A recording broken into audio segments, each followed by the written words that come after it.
Hello and welcome to my podcast. Do me a favor, subscribe to the John Keim Report wherever you get your podcast. You're watching on YouTube. Hit that like button, hit that subscribe button. You can find us there as part of Ampire Media. That's AMPIRE. And don't forget, you can always read my work on ESPN.com. You can go there Tuesday for all the final cuts of every team, one-stop shopping, get some analysis on all those cuts, etc. I have a story up that ran, I believe it was on Friday, that was about the quest for a quarterback since Kirk Cousins left. I mean, this has been a few decade quest here, folks. Anyway, the story was up on ESPN.com and how maybe now they found their guy. Anyway, you can see the guy next to me. That's Bram Weinstein, the voice of the Commanders. And we're going to talk a little bit about not so much the final preseason game, but maybe who helped themselves and taking a look at a little bit at the roster going at, after the preseason is over. So, Bram, thanks as always for joining me. And I guess you're back in your little bunker at home. Yeah. Let me explain that real quick. I apologize because, when I typically do this with you, I'm in a different part of my house, which I've set up since the pandemic to be studio-ish, but we're under construction here. So I'm sequestered to this little dungeon down here when I do this. So for those of you watching on YouTube, apologize for the ridiculous, what looks like a hostage video right now. Yeah. I mean, so anyway, there you go. There's the explanation. So let's start with the game tonight that was played tonight, and not going over the game, but a couple things that stood out. What stood out most to you, whether it's a player or anything like that? A couple things, I think, and we'll get into a lot of this. I was really encouraged by and Rivera mentioned this after the game, that, there were 6 or 7 guys we wanted to see. He wasn't specific about who they are, but we can take a pretty good guess at who they are at certain positions. And I felt like the competition was ramped up. Like these guys realized, that there was a lot on the line. That's a very encouraging thing to see. It was really fun to watch. The back end corner spot, which is, I think there's only one of them really available, maybe 2, but probably one, got very jumbled for me after watching tonight, frankly.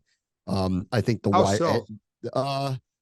because I think there are guys like, and I don't think Jace Whitaker will make it, and I don't think Nick Whiteside will make it, but Nick Whiteside played extremely well, like in the second half. And, we've got Christian Holmes and Rashad Wildgoose, and then these other 2 guys that I just named. And suddenly I just think I think the decisions got harder. That's all. I think the decision. You don't? No, because of Holmes' special teams ability. I just don't see. I don't see. I agree with you. Yeah. I agree with you. But you're asking, like, what did I see tonight? I saw guys competing like their careers are on the line. And that's always extremely encouraging when you see that. That's the fun thing with the third game. And then the other one is, I think receiver was eye-opening tonight. Like, we've talked a lot about Kaz Allen needs to kind of prove his worth as a returner. And Rivera downplayed the muffed punt, but it wasn't just a muffed punt. I mean, it's a muffed punt inside your own 10. He also fair caught a punt at the 6-yard line. Like, you're either returning that or you're letting that bounce. Like, I was surprised at that one. He dropped a couple passes. I'm not going to kill him on those, but it wasn't a great night for a final, hey, I need to be here. And then Mitchell Tinsley, who London Fletcher was telling me loves him. I know the coaches really like him, has really stood out. But for me, it's like, I don't see room for him just because of how many veterans are on the roster. But you want to make a final impression on somebody, he made a really good one tonight, like a really, really good one tonight. And I know it's someone that they've been very high on and they really like, and I assume will be on the practice squad if he doesn't make the roster. But again, I think he's made these decisions tough. Like, I don't think Jared Patterson's going to make the team, but you know how I feel about him. Like, every time I watch him, I'm like, I wish he would get more of an opportunity because he just makes plays. He keeps getting better. He plays bigger than he is. He even said to us afterwards, you were there, game's slowing down for him. It's obvious that it is. He keeps improving. The guy's a fighter. So I've liked all of that. Like, the guys who know the odds are really stacked against them made it harder on the coaches. And it may not have changed anybody's minds, but they made it harder. And I always like to see that. Well, I think what I always like to see, because I never like to hear the game means nothing, because it means everything to these guys. And it's really, and even Jarrett said it, other guys will say it, it's putting stuff on film. That's what they're doing. So whether it's good enough for here or not, it'll be good enough for somebody. And the other thing that we're going to run into, Bram, is the whole talk about like, oh, in my time covering this team, it's been a long time, and I can't remember the last time they actually lost somebody that they cut that they had wanted to keep. Do you know what I mean? Like, yeah. That's always a fear that is really unfounded. I agree. There's a Mitchell Tinsley on every roster right now. I agree. And I'm not like picking on him. I'm just saying, like, and there was a Kaz Allen on every roster. There's those guys that you say like, oh, he did this. How can you expose him? Well, the bottom line, like, in Tinsley, the hard part for him will be special teams, and we can get into more of the stuff. But I do, what you want to see are guys make plays, and he showed up, and that's good for him. He did, because it's one step at a time. Like Jeremy Reeves kept showing up for years, and eventually he got his spot. It's just right. Like same with Jared. He's going to always be there. Guys like, the Jonathan Williams, the Gores, like they just need to keep putting out good film so they can get picked up, whether it's here or somewhere, to keep. If you're like, that's the third, like a guy again with Patterson, he's always going to be like right there. And you just need that one opportunity to push you over to get a bigger opportunity. So that's why, like, I always like that last game to see who kind of makes those plays. Yeah. All of those guys really stood out to me tonight. I think the back end of the defensive line room is very interesting. Yeah. I didn't see much that changed my, like these other guys. I felt like put something out there to at least put a bug in the coach's ears to go reconsider whatever the final decisions are. And whether anything changes or not, who knows, and that's up to them. I just think Rivera and the coach's jobs got harder tonight, but that's a good thing. It should get harder tonight. The back end of the defensive line room is very complicated. Like, how many people are they going? What would you do? The adventure park is ziplining through the trees. It's climbing from platform to platform. It's even an axe throwing competition with your friends. But what the adventure park really is opportunity. Reconnecting with friends and family, accomplishing a challenge, and making lasting memories. So book your visit today and choose your own adventure. 10 or 11. Okay, well, the first thing I need to know is Fedarian Mathis healthy enough to play in week 1? And if he's not, how long before he is able to play? Because therein lies the answer to one spot. If he's not available to them and they feel like they should put him on, short-term IR or something like that, well, that opens up a spot for somebody else to make the team and be on the team. But I kind of, every time I do the count and I include him, assuming he is healthy, but that again is an open question, and I do count him, I see 2 to 3 spots for 4 players that are all deserving to be there. And that's why I don't know what they're going to do. James Smith-Williams, Casey Tuhill, Andre Jones, and KJ Henry. And KJ Henry, for me, on that list would be number 4, but he is a draft pick for them. They don't cut their draft picks. They don't. And so that's why I think this is very complicated. We know who the starting front 4 are. Ridgway's primary backup defensive tackle. Mathis is 2 if he's healthy enough, which I think is what could be, interesting. It could be interesting in terms of how they kind of salvage keeping somebody around. And then F.A. Obata, I'm assuming he's going to make the team. Oh, yeah. So now we're running out of spots for all these guys we just named. So how many are they keeping? Are they keeping 10? Are they keeping 11? Maybe. Is this an unbalanced roster where it's 26 on defense, 24 on offense? Do they have to keep 10, 11 offensive linemen because they don't want to lose everybody? Like, they got to crunch. And then, I don't think this is going to change anything, but you're going to laugh because I talked to you all camp about this. Jake Fromm has had a terrific training camp. He was terrific late in the Baltimore game. He was terrific again tonight.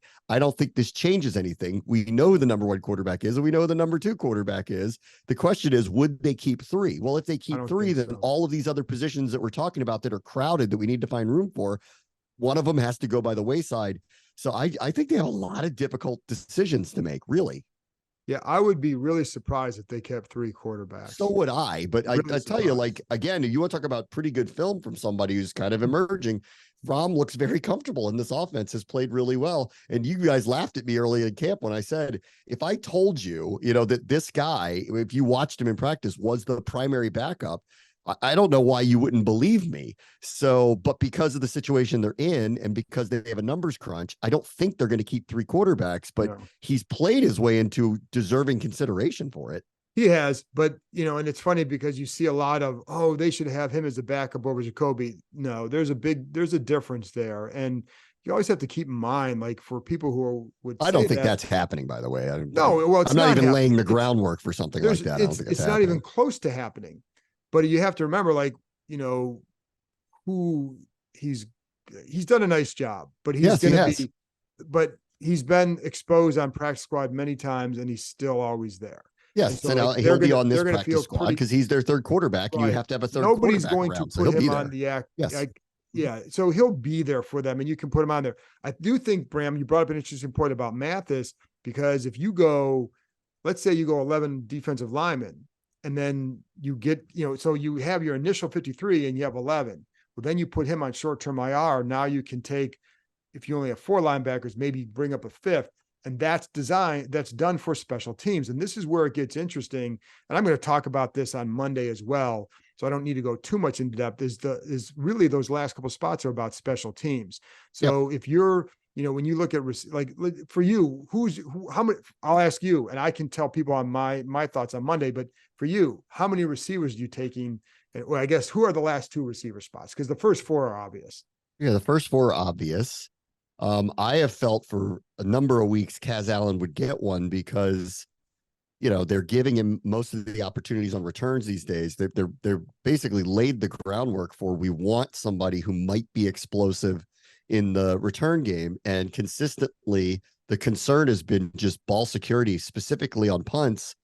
And he had a huge mistake tonight. And, fortunately, it's in a game that doesn't count. Unfortunately, they recovered it. But like that, I mean, I know Rivera downplayed it, but the second it happened, I went, oh man, this is going to make this decision very, very hard, because they have guys who can perform the job, but really don't have explosive tendencies in the return game. And I know that they want to elevate that. I don't think they want to cut Dax Milne, but we're running out of room here. Like, we're just running out of room.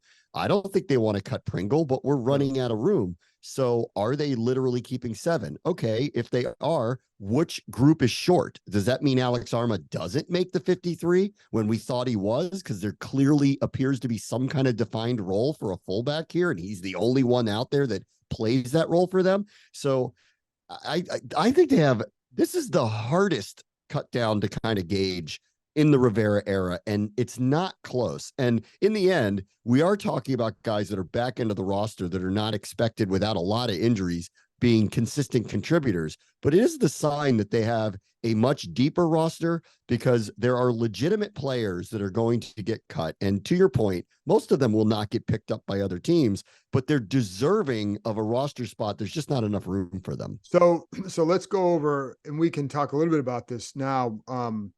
With receiver, and this is where people have to keep in mind, like, and you're right about Kaz. The thing with Kaz Allen too, he didn't do this in college.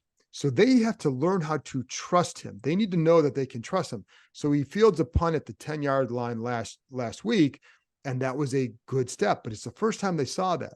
Then he had one today, like you said, at the 6, you could let it go in, you could return, whatever. He fair catches it. And then, so he 33%, one of 3 kicks inside the 10, he fumbled. That's the area where they're going to define how you are as a returner. Because the number one thing is ball security. They need to be able to trust you to put you back there. Now, the one thing that's to their benefit is it was not a good night for him. Nobody's going to, I can't imagine anybody picks him up and puts him on the roster. So you want to keep him, develop him as a returner. You can do that. And at some point, I would expect him to be ready this year. So then it comes down to, then what else do you do? Well, you need a returner. People aren't going to like it, but that'll be Dax Milne right now, right? And so if he makes Pringle, it, I suppose Pringle potentially could do but the difference is, like, Pringle did some in college, but not a lot. And Milne has done that for them. They need to know that they can trust you, and they know with him, he's going to catch the ball. Not going to get a lot of yards. We know that, but he can catch the ball and he can play multiple receiver spots, et cetera. So while people may, like a guy like Tinsley had a nice night, but he doesn't really help you on special teams. I agree. That's the problem. So that's where, the other one is Alex Arma. So it would not shock me one bit if they cut him initially. And then bring him back after they make a subsequent move to free up a roster spot because you're trying to protect something else, right? So when all these practice squads get set, it just more moves get made. So if he doesn't make it initially, he will be out there because they do have a role for him. And but people have to remember, like, the initial 53 is not the final 53. It's just the first move in the first wave, because it could be a guy like, okay, you cut this guy and then you put Mathis on IR, and now it opens up a spot, and somebody always gets hurt in the first week or two that creates another spot. So it's a fluid thing, but it wouldn't shock me there.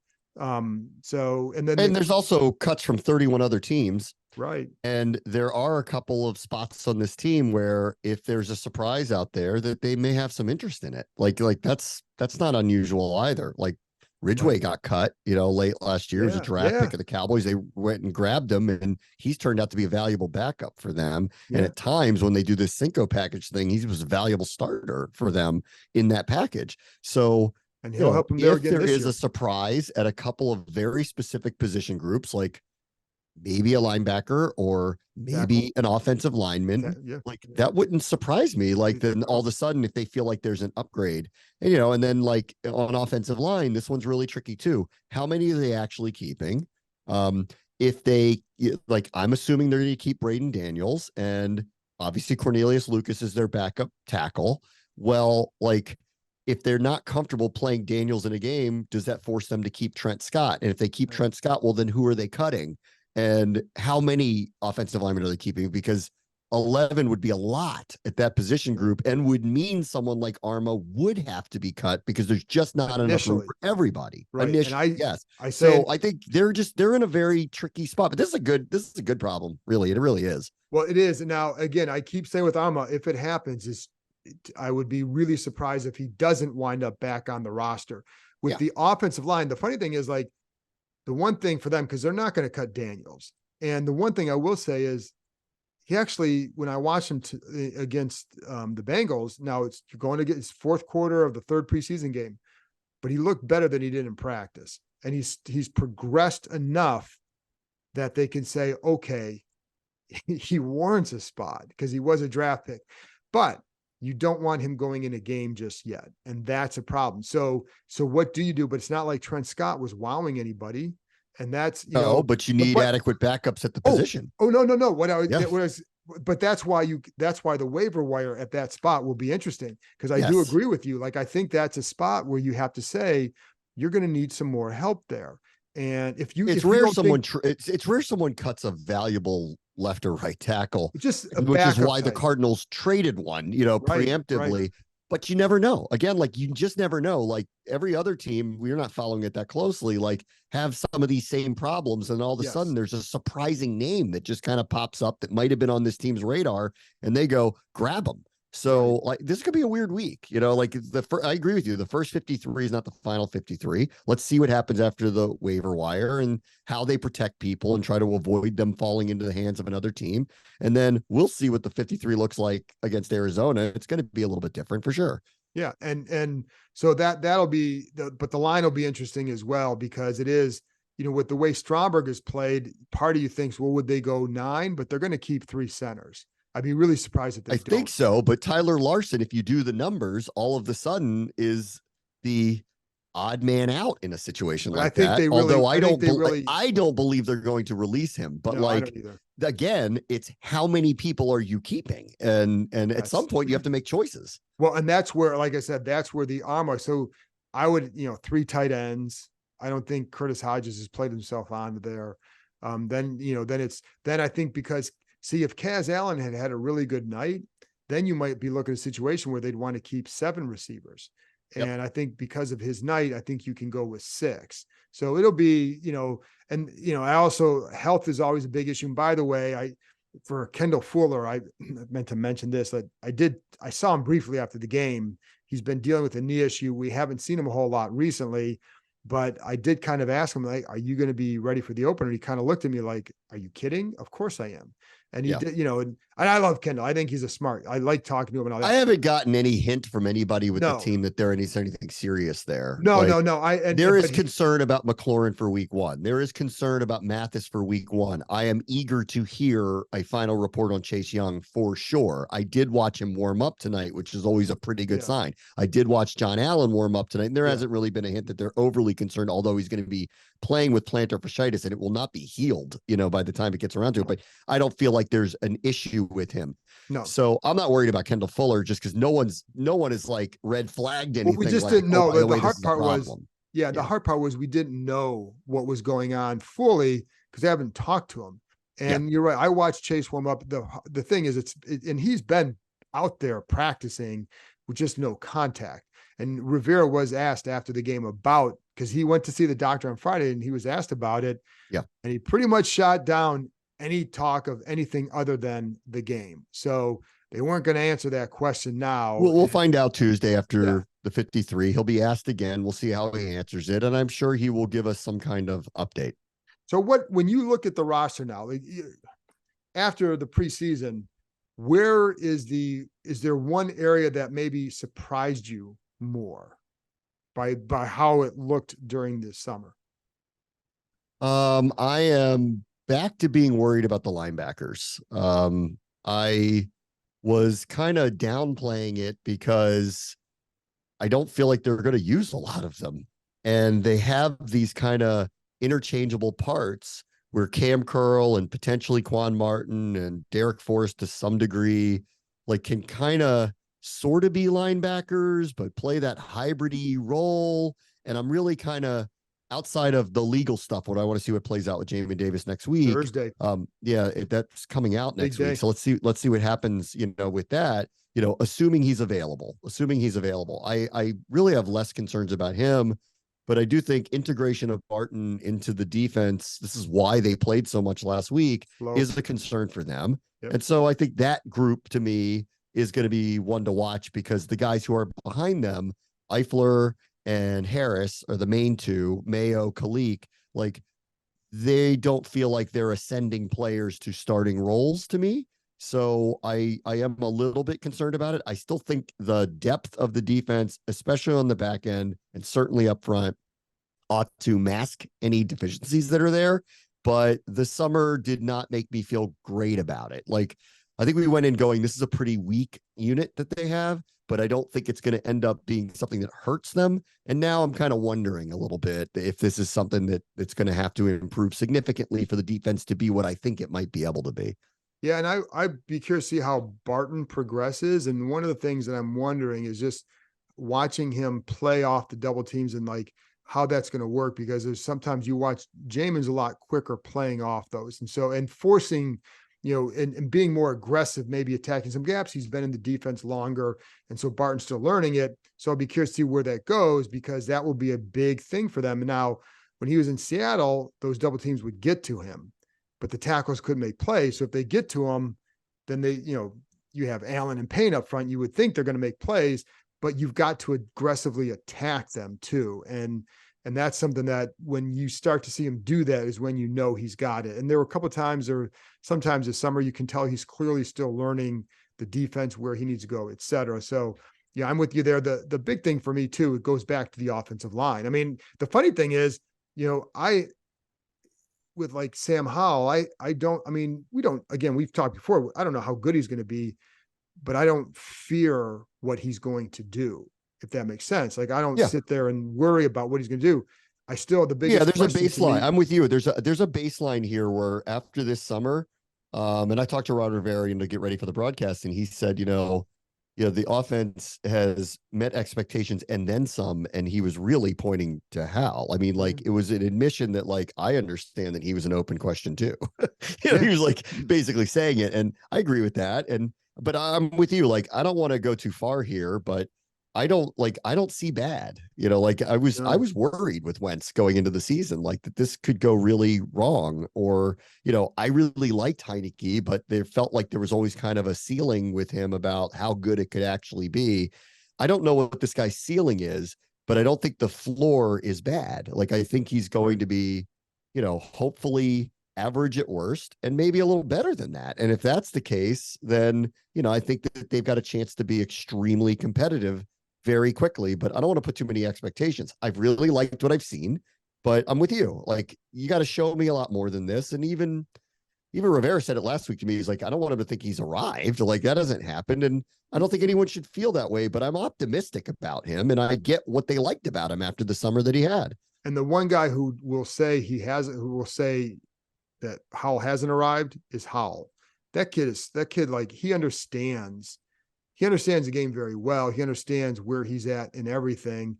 He's just a confident kid without being arrogant. Like, he knows what he can do. He knows what he's done in the past when he is a young quarterback. He's always been, like, at UNC, true freshman throughout his whole life. He always played against older kids. It was always the quarterback versus older kids.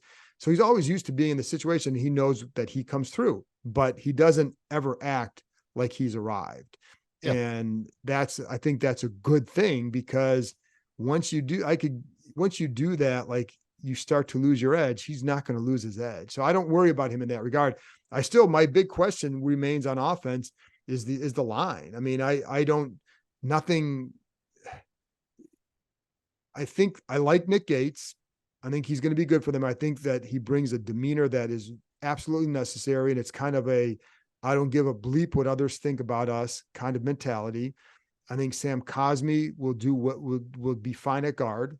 So do I. All right. I think he might be better than fine, actually. Yeah. And I think, I think he will be. And the one thing, like, you saw him even tonight, got moved back a couple times, but he's able to anchor. And I think he's still getting used to some things, but he can play there. And I think I also feel a confidence in him that has grown. Yeah. I agree with that.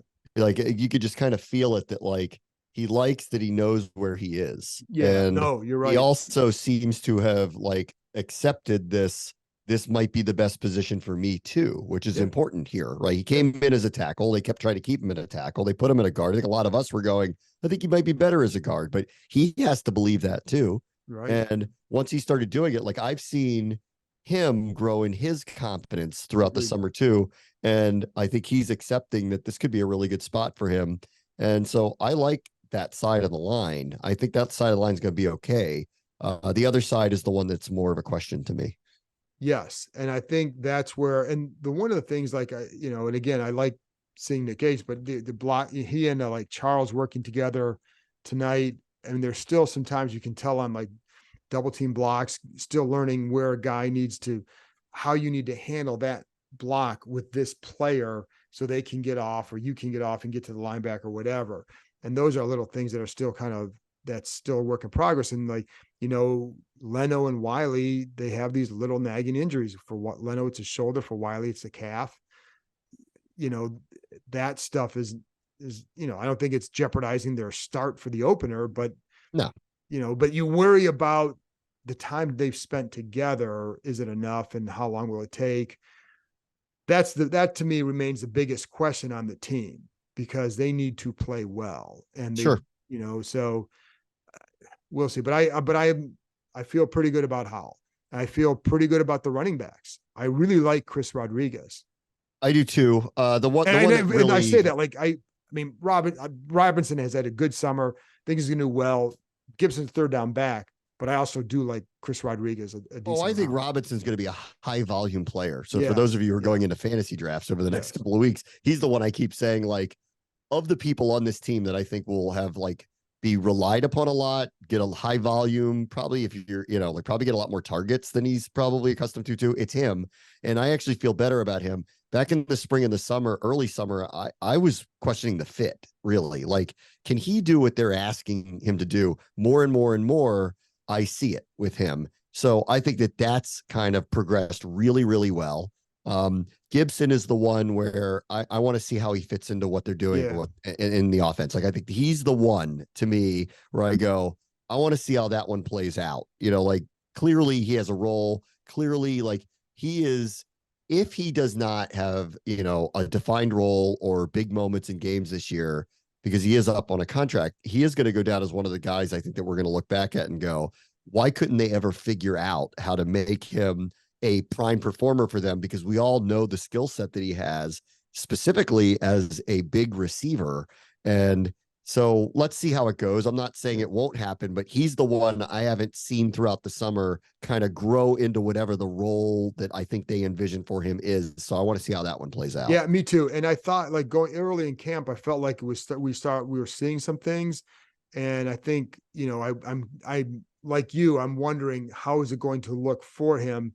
Is he going to be one of those guys where every year in the summertime you hear, hey, we're going to use him more, we're going to do this and do that, and then it plays out the same way? He's got a lot of talent, and then you can make use of it. But I do like Rodriguez, and I do think that he can play and help them. Kid's a tough runner, and I know he had the fumble last week, but what I like is how he responded to the fumble with some tough runs, and that's you see him lowering the shoulder and getting extra yards all the time, and that's really, I mean, like honestly, like they need Gibson in a skill set like that. But if they had like a trio, if Gibson wasn't here and they had a trio of like Robinson, Rodriguez, Jonathan Williams, it's like battering ram after battering ram. Like they all are very strong, tough-nosed, hard one-cut runners.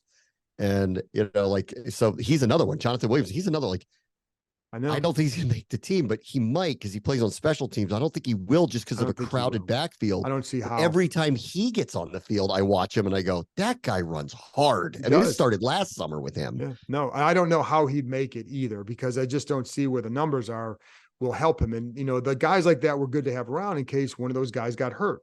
So I think one of those guys will be on the practice squad. And Gore has done a nice job whenever he's gone in there too. He did tonight. It's for sure. Really, they had a nice group back there, but I think that's just going to be a hard position for them to do. And so, the one thing that's missing out of all of it is, I think you'll agree with this, but this is where Gibson's talent comes in, is they don't feel like home run hitters. Like, but Gibson could be. Like Gibson's the one where you catch him in space and like he's the one that can make a big time play.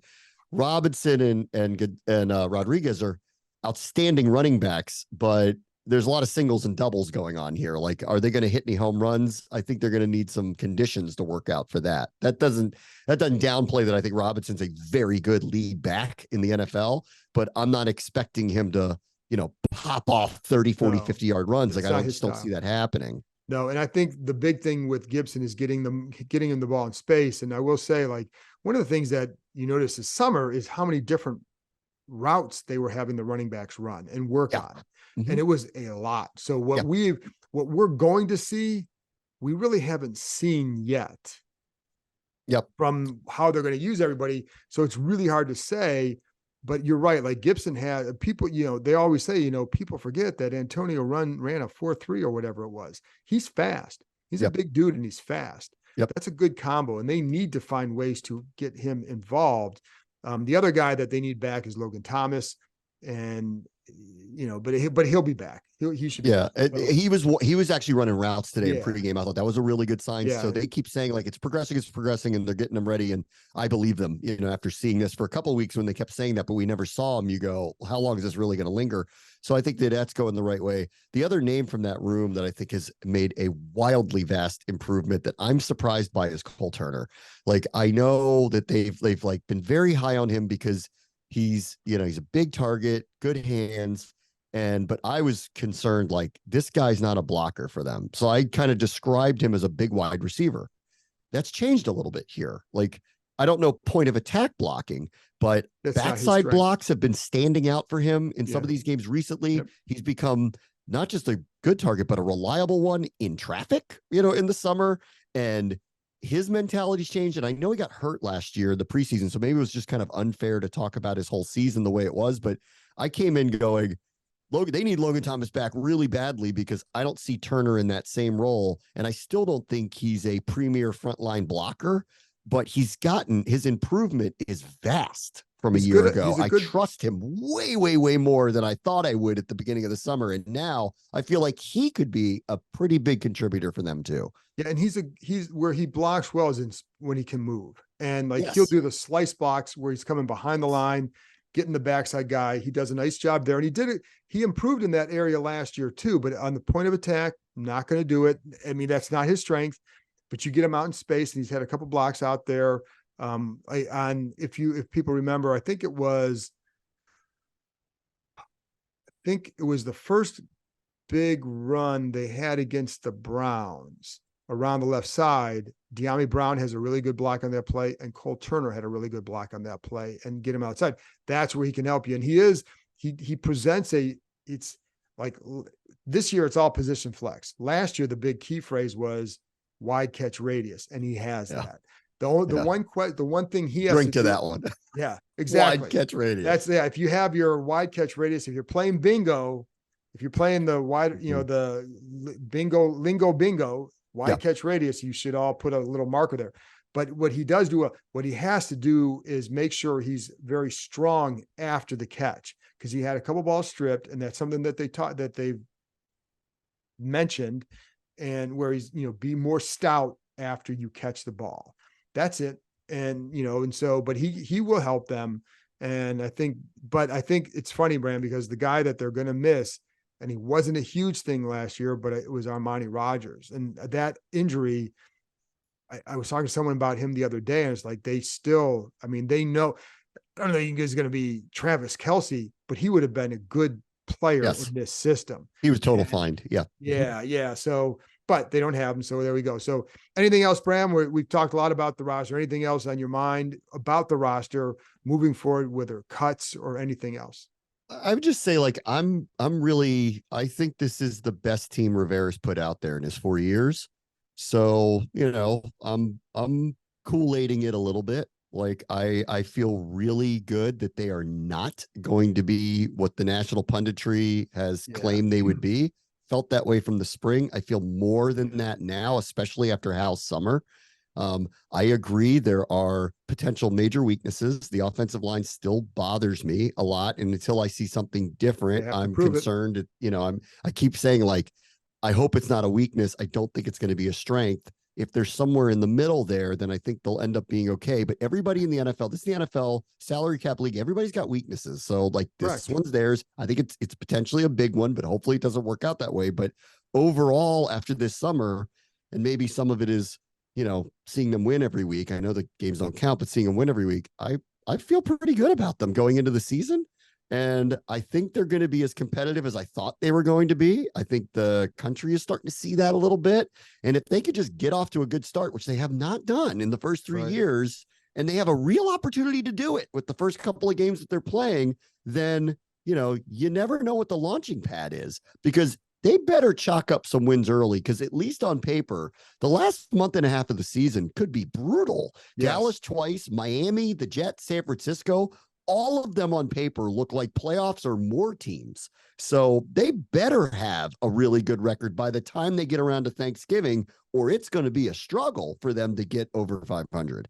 Yes. And I think they've positioned themselves better to have a stronger start than they have in the last 3 years, just because I think the way practices have been conducted, those joint practices, I think they learned a lot more about their roster than they did the last 3 years combined in the summertime. I think that's going to be a big help for them early. Now they got to go out and do it. Bram, thanks for joining me. As always, thanks everybody for tuning in. I will be back Monday morning with a quick look at the cutdown. Plus, I'm going to play a little interview that we did with Jarrett Patterson after the game, just to give you the mindset of a player in his position, and, just what gives him confidence that he can play in this league. Anyway, there you go. Thanks for tuning in. I'll talk to you next time.